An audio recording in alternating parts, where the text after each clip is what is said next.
Okay, group, or a better word, okay, team. What is it more important to manage than to manage knowledge? What is it more important to manage than knowledge? Tell me. Here. Okay, I get many different ideas. We got creativity, some people say. We've got money, said somebody. Money. There is communication. How to communicate the knowledge. Adaptation, flexibility. Researchers. I am pleased to tell you there is one wonderful answer. And the answer is that it is far more important to manage knowledge, far more important to manage the manager of knowledge. So you don't manage knowledge, you must manage the manager of knowledge. And what is the manager of knowledge? The brain. Well done. The brain, the brain, the brain. And how does the brain use itself? It uses its tools, its thinking tools. And the tools that the brain uses are intelligences, the multiple intelligences. That's what the brain uses.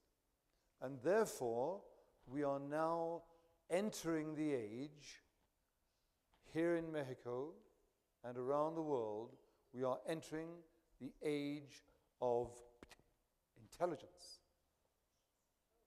Intelligence. And therefore, children will be trained to be what? Intelligent and intelligent workers. And how will everybody now begin to think? How will people think? Let me give you the clue. They thought agriculturally, and then they thought industrially, and then they thought informationally, technologically, and then they thought knowledgeably, and now they will think intelligently. At last.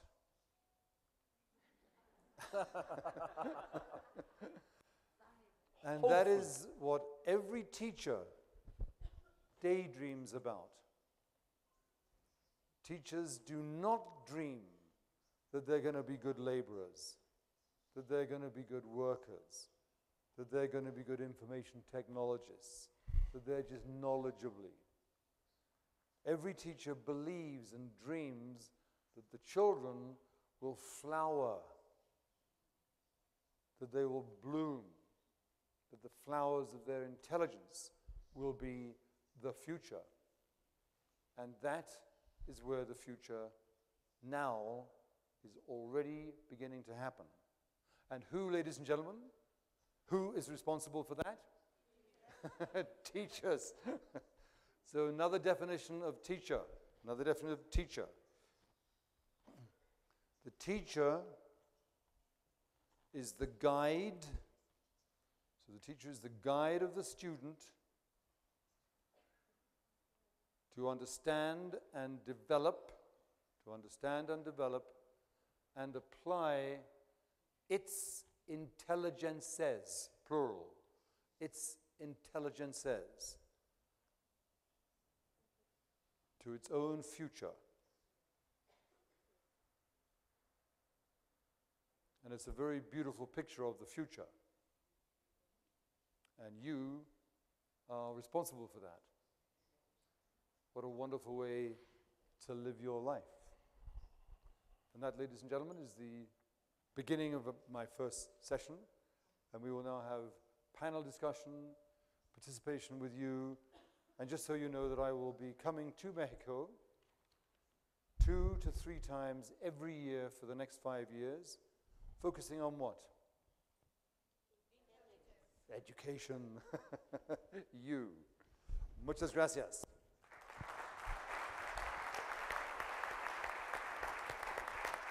Gracias. Gracias. I really have lots of questions for you, but we will wait for the discussion and the open question session to discuss. I'm very concerned about the decrease of creativity. It's a terrible diagnosis, don't you think? Yeah, the decrease of creativity it's not evil. It's misunderstanding. You know, because we came out of the information age, the industrial age, the technological age, and we are thinking, I thought, when I was a student, when I was at university, I was taking very, very good notes. With colors even. I had a good, no, I had a really good one color. One color, yes. I had really good color. And I had nice lined paper. And I used to, when I was a little boy, write, you know, fairly big words. But then to save more paper, I made smaller words. So I had 600 words on my notes in one color. And at university, my marks were going down. So I took more notes.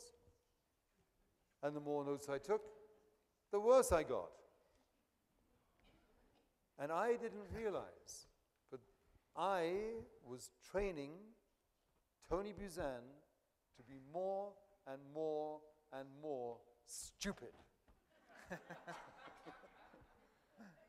I trained myself because I thought I was doing the right thing. I thought my notes were good, and they were not good. And teachers were trying to help me make good notes. So we were all helping me to go into the swamp.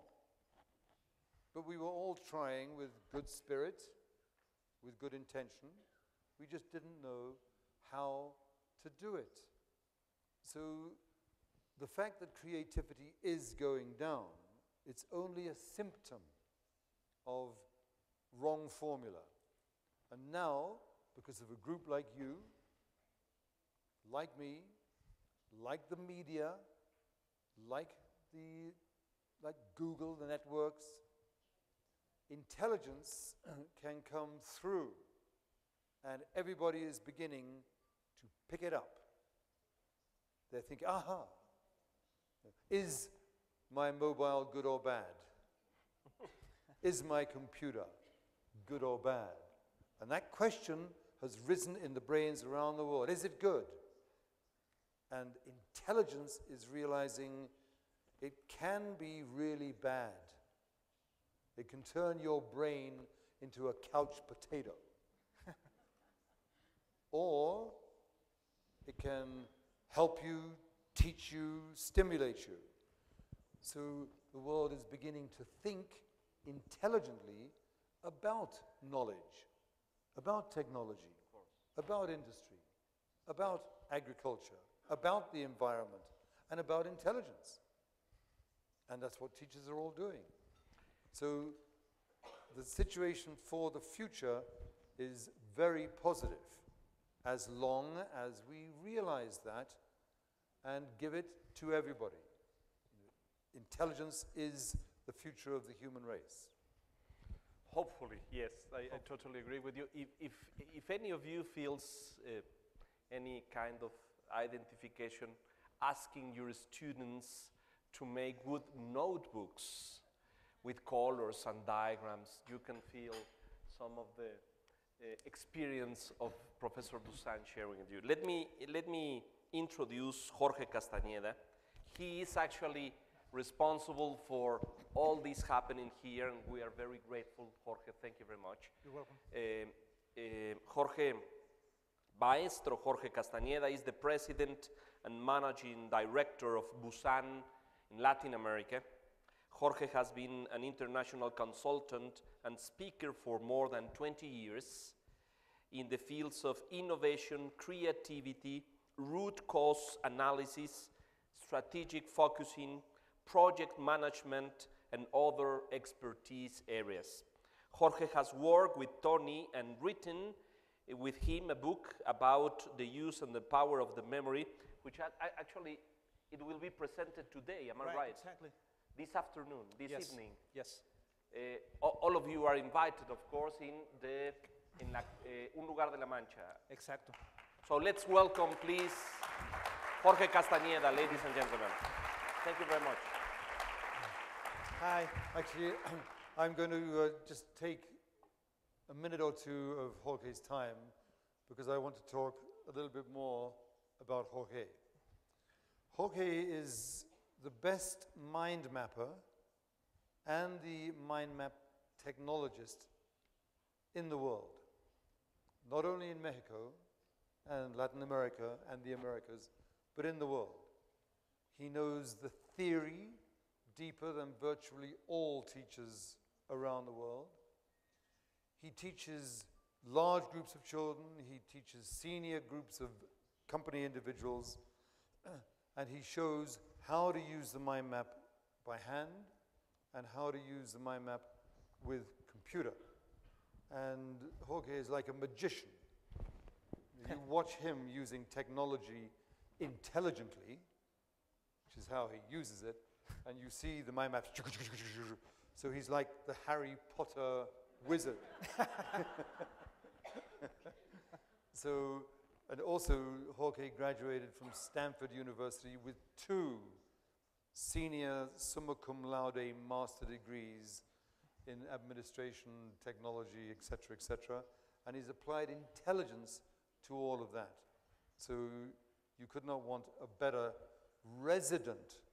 He lives in Mexico, and he's here to help everybody in Mexico and therefore around the world for the rest of his life. Thank It's his you. main goal. Thank you.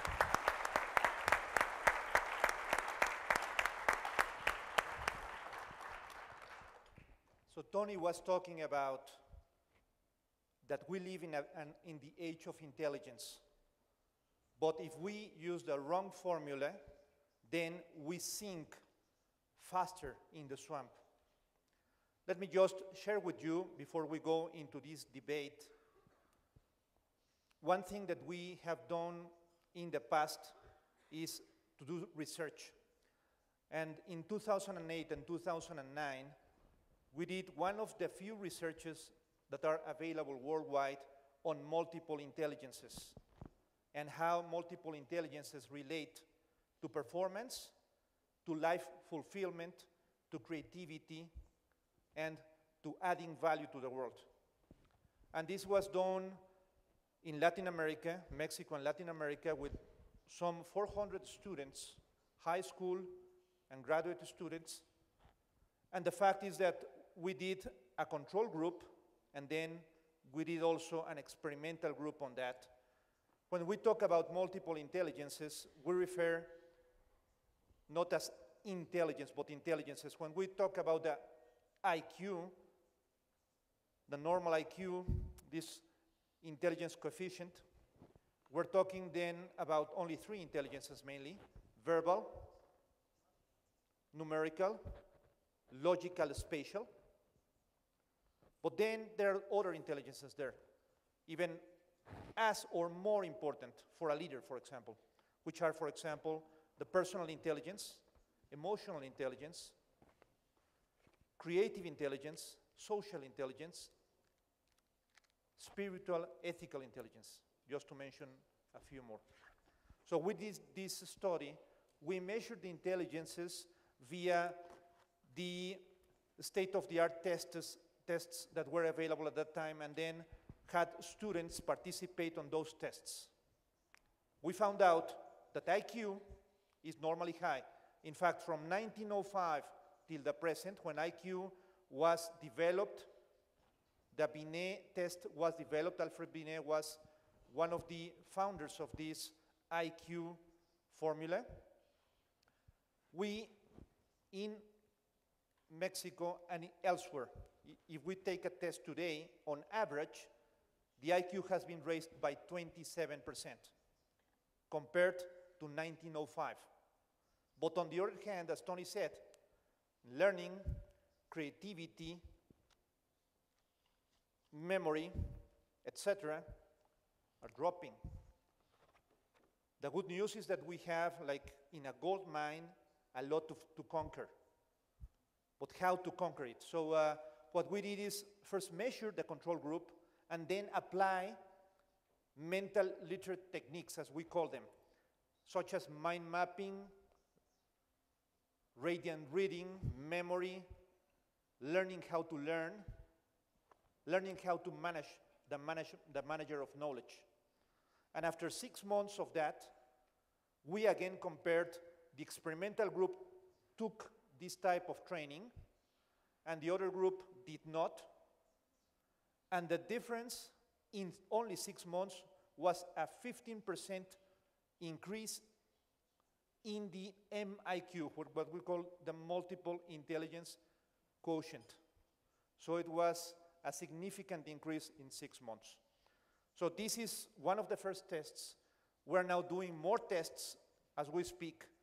We, for example, run a certification program, a mentally literate certification program, or how to think and learn in universities such as Tec de Monterrey and Tec Milenio for all the students. So now that we have thousands of students in this, we're beginning to measure a second larger study to validate the results.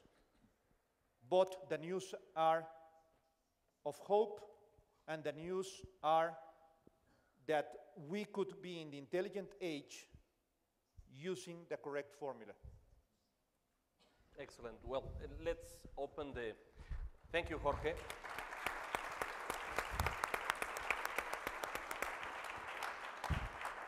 As you know, all the people here are professional educators, are directors, professors, teachers, academic responsibles for schools and many institutions. And we think that we are on the verge of a big transformation in educational field.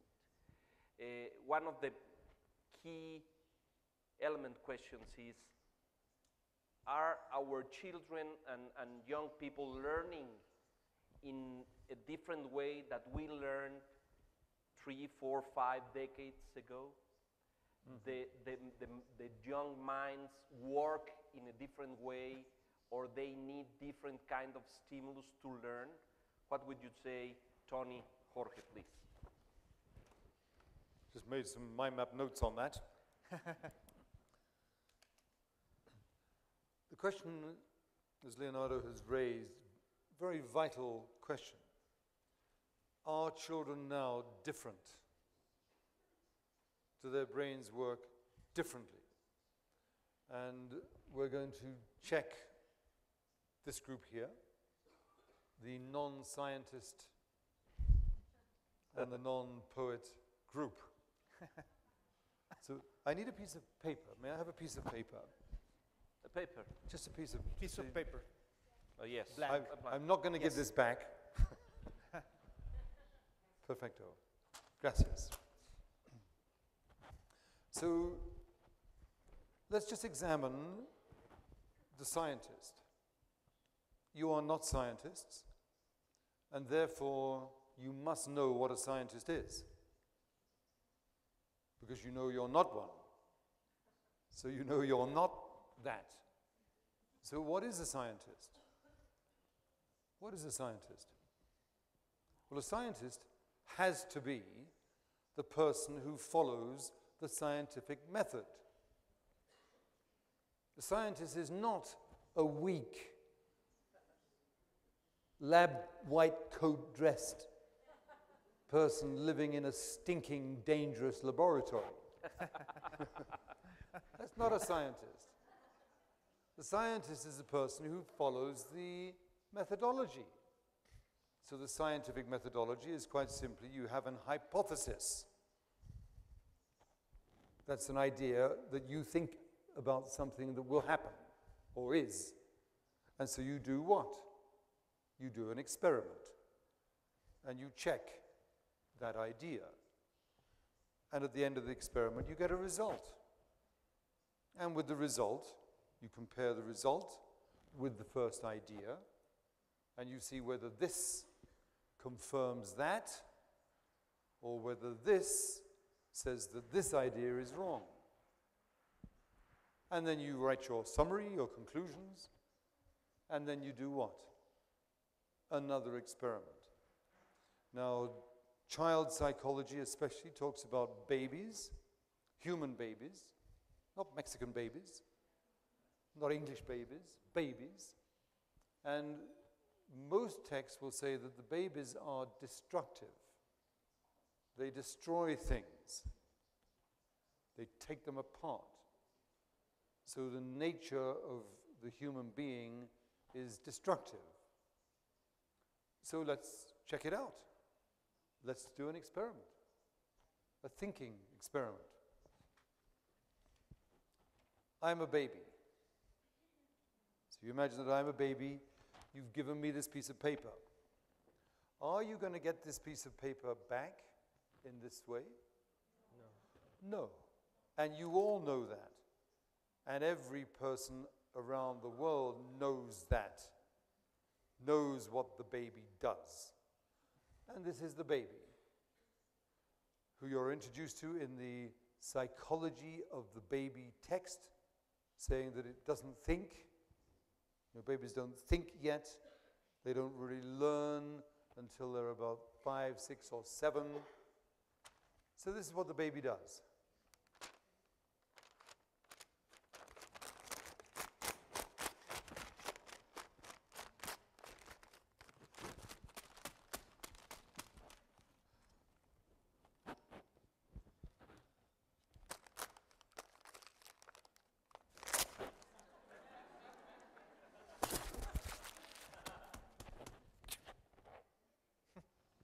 What does the baby do? Pure scientist. Pure. At the age of, 5 weeks. Pure scientist. First experiment. What is the engineering, mechanical, tensile strength of the material? Let's experiment to see what kind of musical instrument this makes. Let's check the psychological, sociological, economic value. Anybody want some?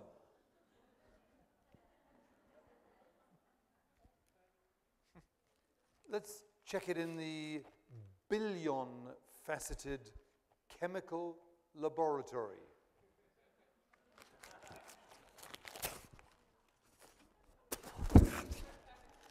Not so good.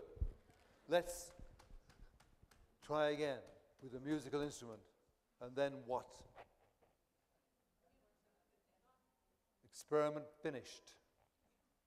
Move on to the next one. And the next one. And the next one. How many of you were babies? So all of you. So a few years ago, you were scientists. But now you're not. You stopped being a scientist. When the children were 4, 5, 6, 7, they were scientists. Watch when the family goes out, little mummy, daddy, 2 little children, and they're walking, and there's a puddle, the water. And near the water there are some little stones and some bigger little rocks. Do those children have a scientific hypothesis about the stones in the water? Yes, they do. If we pick up a little stone, what will happen? They will throw, boom, to see what? Splash. Little stone, little splash. Chum. Hypothesis correct. bigger stone. Bigger splash. Let's do the experiment. Bigger splash. Third hypothesis. I am 6 years old. I am bigger than the rock. Hypothesis. Bigger splash. Experiment. Wow, bang. Big splash. Big splash all over mummy and daddy. Very interesting result. Conclusion. Me. Big splash. Good theater. With mummy and daddy. Pure scientist. Are you still experimenting? Every day. How many of you cook food? You all cook food. How many of you experiment with your food? Hey, a little bit extra chili here. You put more lemon with your guacamole. You want to try escamoles because they're insect egg. So you experiment. Every day in school, you have your children. Do you experiment? Of course you do. You know, you try to be more kind. You try to help them grow their intelligence. So, ladies and gentlemen, how many of you here are scientists? Aware. Aha. So in 1 hour, Oh, indeed. we had 250 no scientists, and now we've got 250 scientists. Ladies and gentlemen, Mr. Tony Buzan, the magician. Okay, let's open the questions. Do you have questions? Would you like to have some very particular or personal question to Professor Buzan? Here is one. I will ask you to help us with the micros over here, please. And no, you're not. Sorry, you do not have the right to speak. Please, over here. Thank you. Do they have is this my translation? Well, my question is all about, and I think many people here will have this question, how is then technology actually helping creativity and helping learning to our kids today? Yeah, I think we both have very agreeable conclusions. Technology can destroy your intelligence. So, for example, if all you do is look at a screen, your mind goes to mush. You just look. There is no activity. Your senses are not engaged. If you use your computer, your machine to do your calculations, then you're not calculating, so you are destroying your intelligence. If you are using communication devices, whatever it is, and all you do is respond, so you never allow yourself to think, and your brain needs time and rest and peace to think, not interfered all the time. That can destroy your memory, destroy your learning, and also disturb your social relationships. You know, because you're with somebody, and you're having a fantastic conversation, blah, blah, blah, and oh, sorry. And leave him alone. So that's how we can misuse them. And think also of your hand. Is the hand good or bad? It can be either, can't it? It's a tool. Yeah, it's a tool. It can give you. It can punch you. Support you. It can operate on you. It can support you, save you. So it depends how you use it. And that gives rise to the use of intelligence, again, in the intelligence age. Technology can be fantastic. You can use technology to film and video, to photograph scientific observation. You can use technology to train your mathematical ability. So rather than going, you know, what is 25 plus 213 plus 8 plus 17 minus 4? Instead of going, digga, digga, digga, digga, digga, you just think, let me calculate that, digga, digga, digga, digga, digga, and then check it. And your technology then becomes your companion and your trainer. The technology, as you saw, can produce beautiful mind maps, and so can your hand. And so when you're using your hand on the texture of the paper, then your touch sense, your visual sense is trained by your hand. The computer software can allow you to play around. You can take the branches of your mind map and shift them around. You can change the colors, press a button, and your mind map changes. So technology, I believe, is a wonderful intelligence tool, and all it needs to be used is intelligently.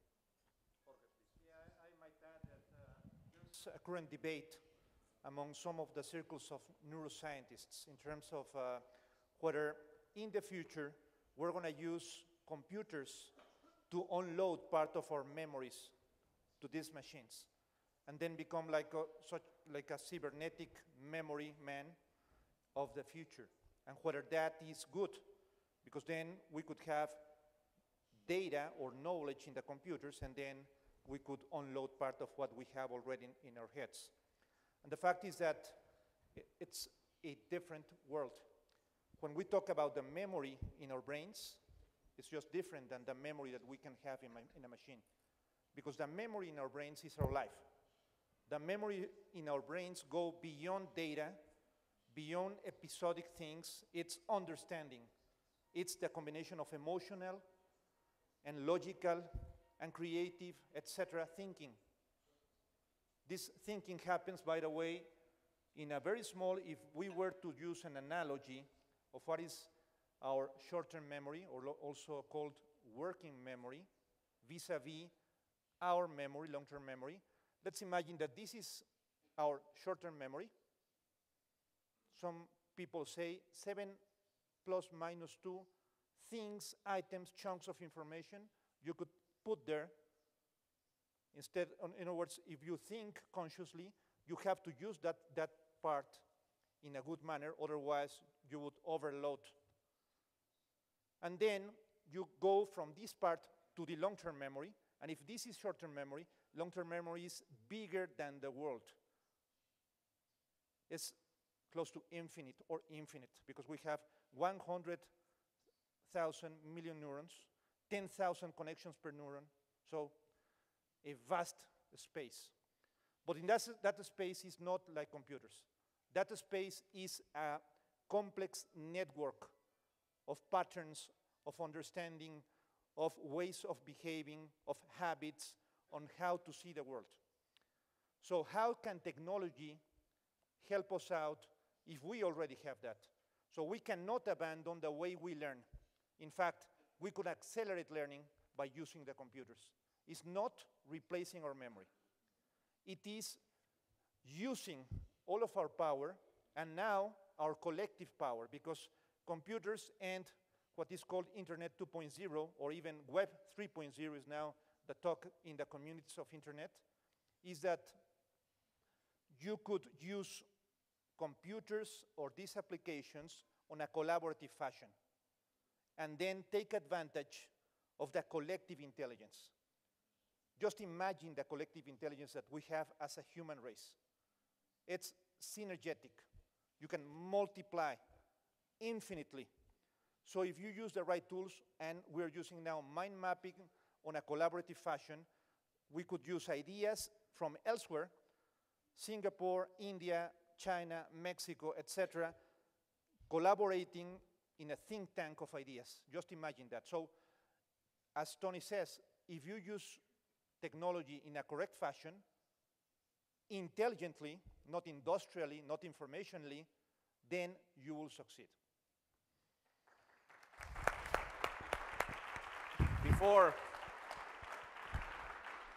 Before going to the next question, you mentioned a very important element, I believe.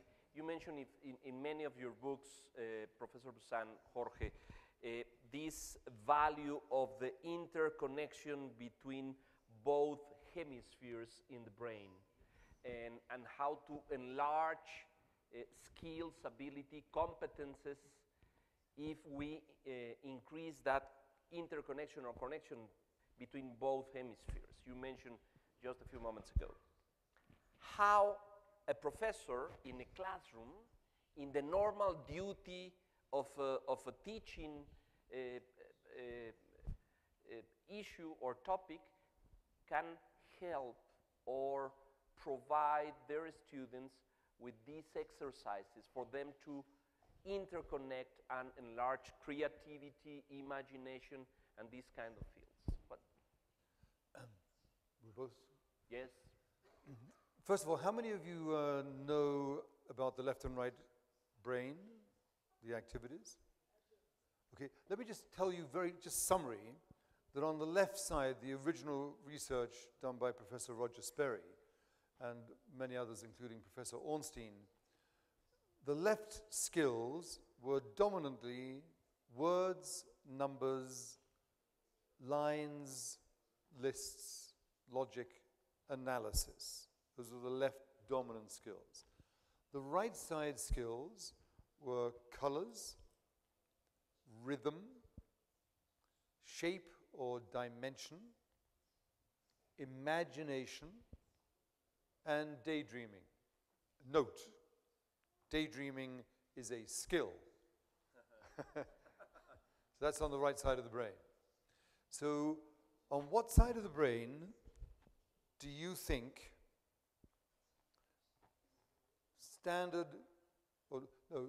what side of the brain is music?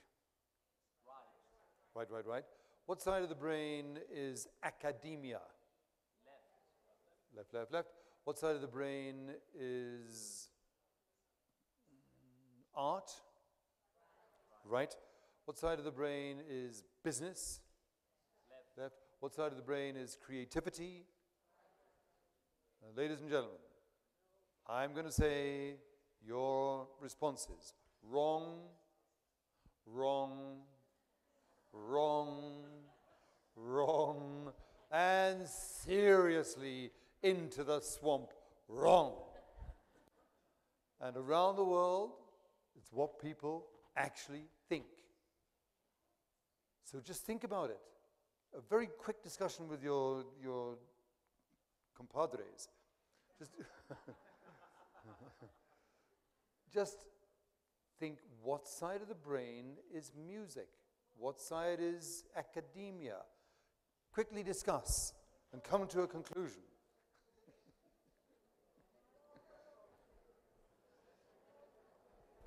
It's interesting how one doesn't need many slides at all.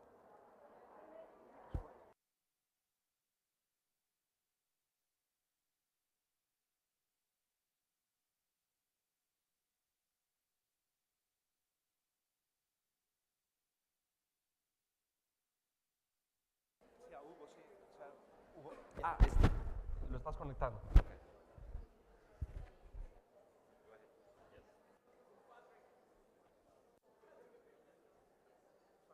I want to get that memo back.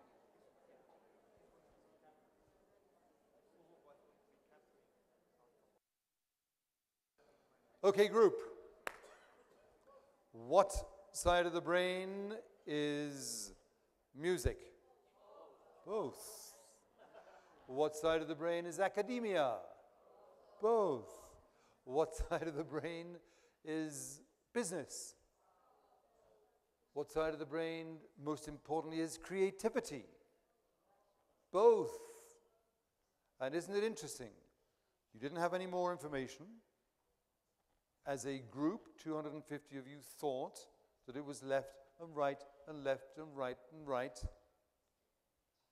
And with no more information, you began to think intelligently about it, and all of your independent groups came to the same human, logical, rational, intelligent decision.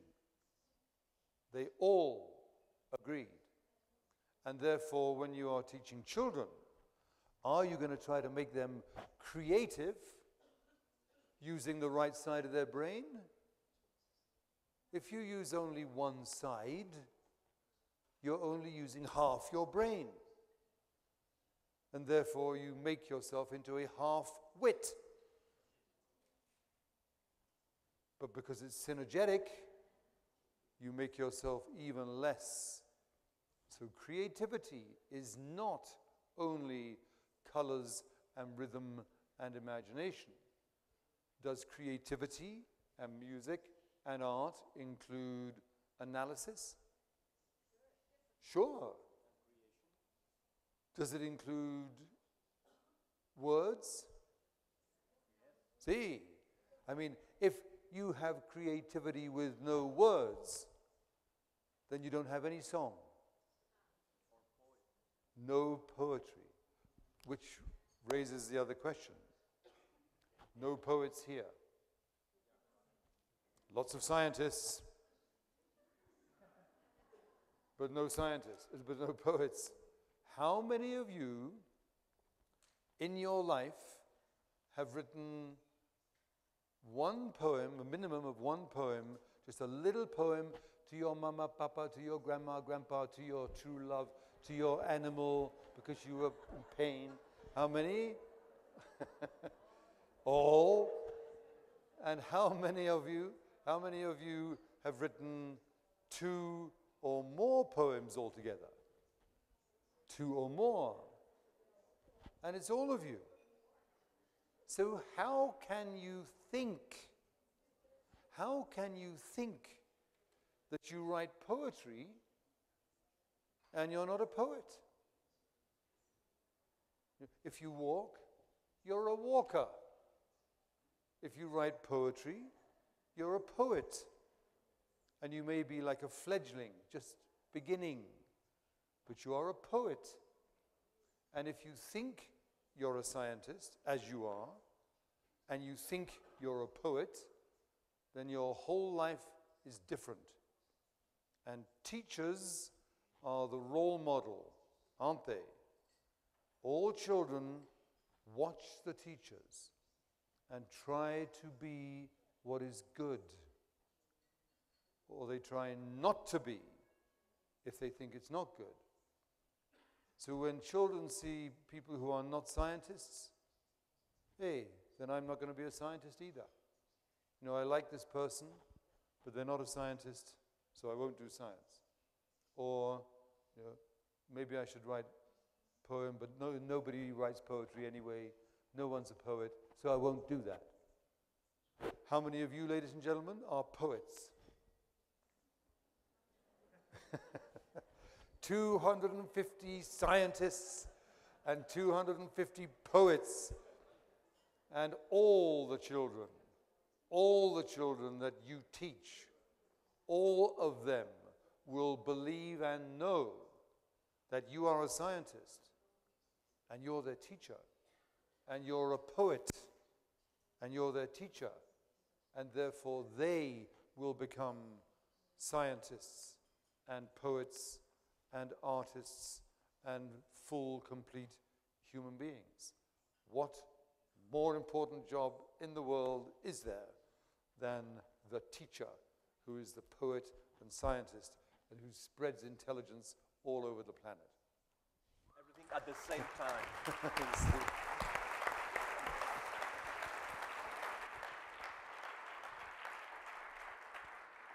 When we know the benefits of technology during learning, students think. Nos ponemos de pie para que la puedan ver todos. Gracias. Eso, ahora sí. Muchas gracias. Es que las notas están. The notes. Even we know the benefits of technology during learning, students think that the mobiles and computers are funny, but it is difficult for them to conceive them as academic tools. So the issue is to enjoy and create through learning with the aid of technology. Can you suggest how to do it?